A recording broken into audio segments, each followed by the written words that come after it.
د باجوړ تاریخ ته راځو. زیاتره چې کوم خلک دي نو هغوی به د باجوړ د تاریخ نه ناخبرې وي او باجوړ کې به ژوند کوي.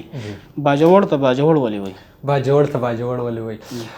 باجوړ ته باجوړ ولې ویلی کېږي؟ دا ډېر یو عام کوېسچن دی او دا هر باجوړي نه کېږي. د دې مختلف روایات دي. نعمان صاحب د دې قاضي عبدالحلیم اثار صاحب وایي چې دا 4000 کاله مخکې زوړ نوم دی. د مصر نه یو قافله راغلې وه او هغو د ځان سره د باجوړ نوم راوړی دی او په مصر کې اوس هم پشت او سیدا شاه نومې سیمې شته او هغه سیمې په دې باجوړ کې هم شته.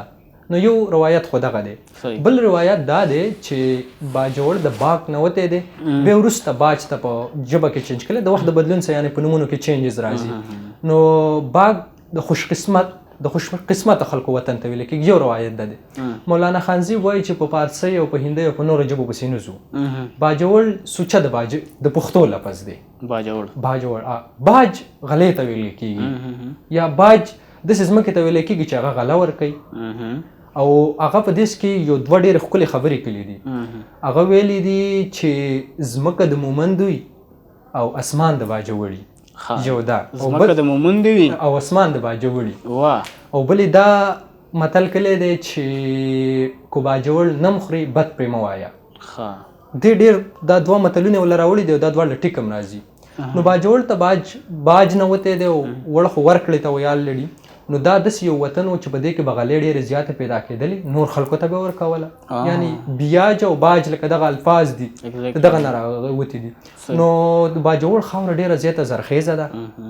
نو دې باندې به یو شمېر فصلونه سبزیانې باغات کېدل، نورو خلکو ته به غله ورکوله. نو په دغه وجه باندې ورته باجوړ ویل کېږي. اوس سبزی حالات څنګه دي باجوړ کې د زمیندارۍ؟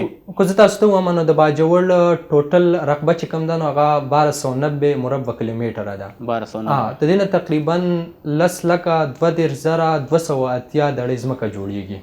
صحیح ده. په دې کې ځمکه کې 6,000,690 دا د کروندې لپاره قابله ده. په دې باندې فصلونه کاشت کېږي. په دغه کې 80% غنم او جوار کاشت کېږي. ټیک ده. باقي 20% باندې چاولي یا نور فصلونه کېږي، باجره وغیره دغه کېږي. باجوړ صحیح. او 4 لکه دړۍ ځمکه چې کوم ده نو دا شړې ده، کنډې کپرې ده، یا په علاقایي مسایل یا په خانداني مسایل. خو چېرته حکومت د دې لپاره هیوي مشینري استعمال کړي، دا کنډې کپرې او خټان اوار کړي، نو دا به هم د کروندې لپاره ډېره زیاته سازګاره شي. د باجوړ ابو هوا د ملکنډ ابو هوا سره سمه ده، خو زمونږ خلک د کروندې سره مینه نه ساتي، تعلق ورسره نه ساتي.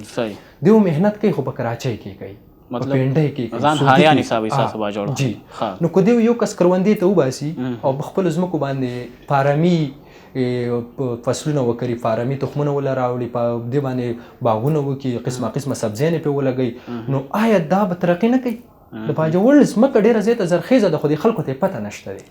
د باجوړ ځمکې له د چارسدي او د مردان او د نور ځای خلک راځي په اجارې نیسي او هغو پکې هلته دغه کوي، سبزیانې کوي. مطلب ستاسو ته ملا ماته ده. بس زمونږ د خلکو دغه سیستم داسې دی. او تاسو خپله څه کوئ؟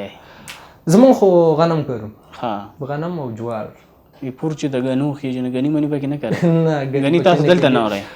زمونږ زیاتره انحصار د ځمکې نه دی، دا په باراني باندې دی. غالبا 1,20,000 دړۍ ځمکه چې کوم ده نو دا د اوبو خر لپاره سمه ده. د چینو نه کېږي، یا پې ټوبویلې دي یا ورته ولې ماتې شوي دي، نو هغه به زیات پیداوار کوي ځکه چې د کرونده د اوبو نه غیر خو نه کېږي. نو زما کو باجوړ ولس سوري نو په خپلو پټو باندې د ټوبویلونه وکاږي، اوبه دې وکاږي او سبزیانې دې پکې شروع